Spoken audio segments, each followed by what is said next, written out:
Welcome to the DL Jones Books channel. Have you ever been watching a show, a TV show or movie, and they have that thing that happens that you've seen a million times before that you absolutely hate? In this episode, I'm going to talk about 3 story tropes that I absolutely despise when I see it. Stay tuned after the intro and we'll get in on that.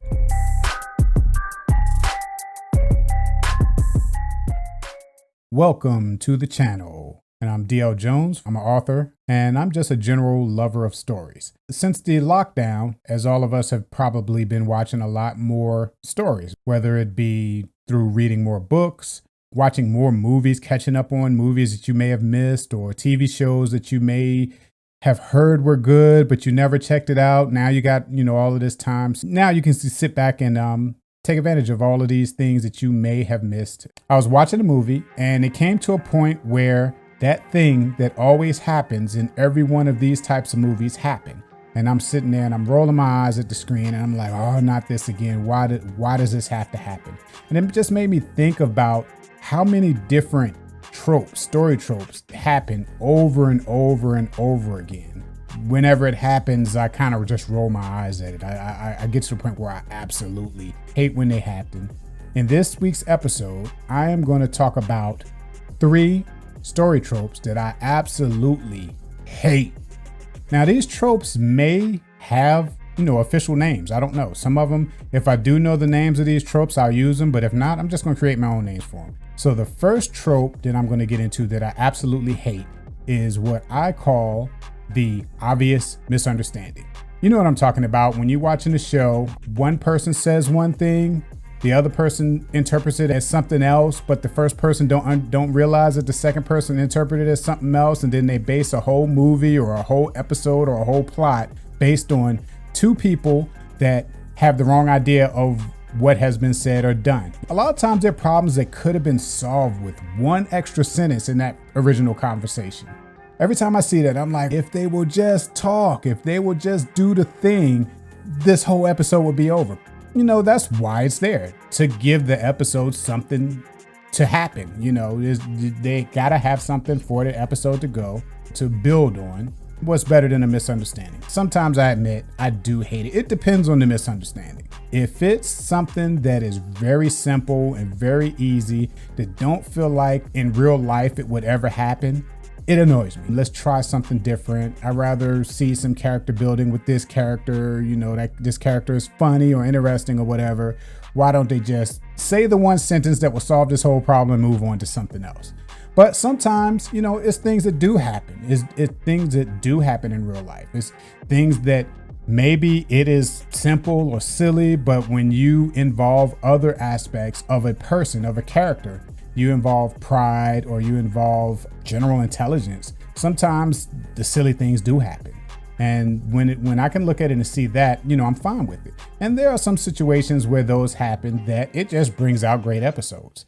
I think about the episode on Martin, when Martin thought Gina was cheating on him, and he goes through all of these things to try to catch her, and everything he tries, he misunderstands. It furthers his suspicions. But, for the audience, we're all looking at it like, you dummy, silly stuff. We laugh and everything works out fine. Another thing that happens a lot, you have the guy and the girl or whoever the 2 lovers are finally get together for the first time and they have a great time, whatever, they sleep together or whatever they do. After that particular situation is over, one wants to further things with the other and the other person also want to further things. They say not enough to let each other know they both are thinking the same thing. In fact, one will say the thing, the other person misunderstands it and tries to protect him or herself by saying the opposite, acting like he's or she is agreeing on this third act where they have to come to terms with they both misunderstood each other and they really do like each other, and then they have to come together at the end. I say it gets on my nerves, but that stuff is what makes stories great. It makes you keep watching. It makes you keep looking. It makes you keep wondering what's going to happen next, and it keeps you dialed in. And now, so the next thing on my list, I can't think of a situation where this has happened and I was excited or happy for it. Let's say you're watching a show or a movie. This works better for TV shows, or it could work with books, whereas a book may be a series and you may read book one, book 2, book 3. there's the evil bad guy. This guy is despicable. You really can't stand this guy. And all throughout the whole season, the heroes are battling this guy and trying to come out on top, trying to win the war or the battle or save the person or whatever. And throughout the season, they tried, and this guy or girl just becomes even more despicable and even more evil, even more hateful, which, we love to hate the bad guy, So the more hateful that the person get, the more we want to watch this. We want to see this person get taken out. You wait the whole season, you watch all 12 episodes or 8 episodes or 22 episodes, whatever it is, and you get to the end of the season. Finally, the guys you're rooting for finally defeats the bad guy. They kill the bad guy, they put the bad guy in jail, whatever the case may be for that particular show. Good. They defeated the bad guy. Now you want to know what's going to happen next in these characters' journey. What are the heroes going to do next? Season 2 come along. They got a new bad guy. Season 3 come along, and guess what? The bad guy from season 1 is back. And my number 2 on my list of story tropes that I absolutely hate is what I call the bring back. That's when you have a bad guy, plays throughout its own bad guy storyline, and then once it's over, they decide to bring him back. They come up with a reason why he's not in jail. They come up with a reason why he's not dead. And they bring him back. So now you got to deal with this guy all over again. Remember the TV show Heroes? The first season was excellent. I love the first season. Of course, the show kind of went downhill after that. All throughout the first season, they built up the evil bad guy, Siler, cutting people's heads off, or not their heads, but he was doing something to their head, taking their brains so that he could learn their skills. He's going through the whole season, just doing evil stuff, is leading towards the heroes coming together to defeat him. They defeat him. It's over.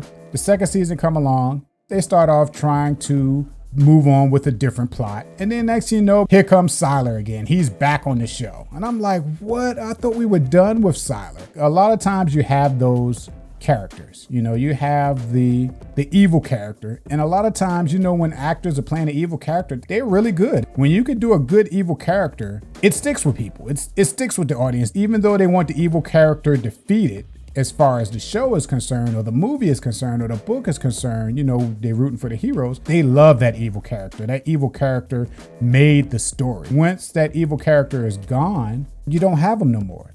Okay, so in CW Flash, they had Harris Well, who was the guy that started the explosion that gave all of the mutant people powers, created the Flash. The Flash's big bad was the Reverse Flash. He's the big bad. He's who the Flash and his whole team is trying to get rid of. And towards the end, you find out that Wells, who is on the Flash's team, is actually the Reverse Flash. He's been deceiving them the whole time. You have Wells, who was a good guy that was on the team with the Flash. They're battling against the Reverse Flash. Then finally, they defeat the Reverse Flash.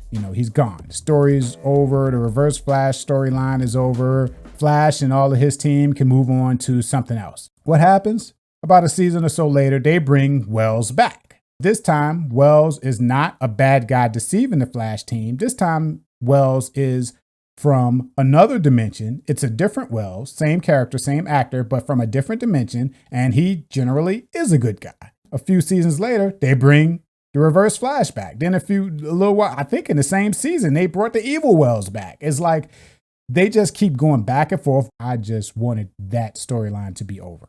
So that was my number 2. That right there brings me to number 3 on my list.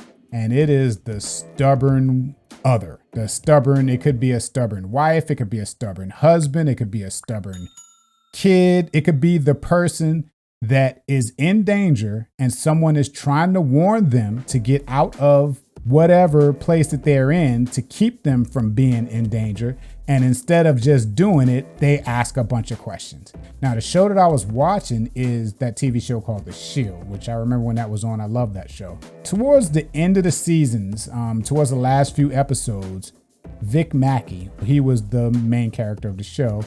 You know, he wasn't a nice guy. He was a dirty cop throughout the whole series. He was the main character. He was the character you was rooting for. He was the one you was wondering if he's going to get away with all the dirty stuff that he does. Towards the end, his life is falling apart. Everything is caving in on him. All of the bad things that he's doing is catching up with him. Everything is going on. Somebody is threatening his family. You know, somebody's threatening his wife. Now, he and his wife have been having problems, so they kind of have been bickering back and forth and everything. But his wife doesn't completely knows what he has going on. He gets in a situation where he knows somebody is coming to get his wife. So he calls her. I need you to get out the house. I need you to go such and such, go here and there, you know, just get out the house. And instead of getting out the house, she is on the phone telling him, tell me what's going on right now. I'm not going anywhere until you tell me what's going on. And I'm sitting there like, just get out the house. You know what? Even if he tells you, how is that going to help you? You know, you're wasting time. Get out the house. But that happens a lot. You see it a lot with like kids. A lot of times like teenagers or something in the show. Somebody's trying to keep them safe and tells them to do something, and they're worrying about not being able to do whatever they wanted to do earlier, go to their friend's house or go to a party, or always being told what to do. And not just realizing that person is telling you something and that person is very serious and that person is panicked. You need to see that. You need to notice the panic in that person's voice and listen to them. Ask those questions later. Find out what's going on after the fact. You know, complain later. Right now, that person is panicked. You need to listen, do what that person say. You'll be safe. And then later on, you can have the teenager fit or whatever it is you need to do. You got to do it because, for one thing, if you're watching the show and you see that the main character knows that somebody is coming after his wife and he doesn't try to warn her, you're going to be wondering, why didn't he let her know? Why didn't he just tell her to get out the house? But it always annoys me.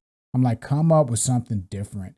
For once, I want to see the person say, get out the house. And the person answers the phone and be like, okay, yeah, where you want me to go? And then that person leaves. And then the good guy goes to the house. His wife or his kids or her husband or whatever the case may be is safe because they listen to him. They can just fight off the bad guy or whatever they need to do. They're going to do anyway. Whether the person listens to the phone call or not, whether the person gets out of danger or not, eventually the person is going to go there and deal with the problem and either defeat the bad guy or whatever. It's just a point of whether the person will be able to do it before their loved ones get caught or hurt or killed or whatever the case may be. It can't be that easy either. If he tells her to get out the house, which satisfies that question, and she does it, then the whole thing is over. They gotta give you some kind of reason that she doesn't do what he's telling her to do.